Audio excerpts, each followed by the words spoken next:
Hello plant people, welcome back to my channel.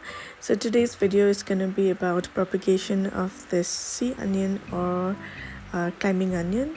It's currently in its state of dormancy and I had done the propagation about 2 or 3 months ago, and in this video I will just show you how I did it. And here you can see I've taken a small piece from the outer layer and I will be placing it on the soil, and that's what I actually did for the previous propagation as well. And after 2 or 3 months you'll see some new bulbs shooting out, and yeah, that is it. It's quite simple.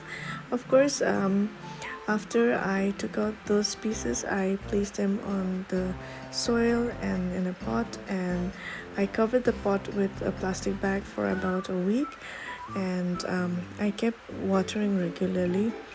And yeah, this is the result. It's very simple.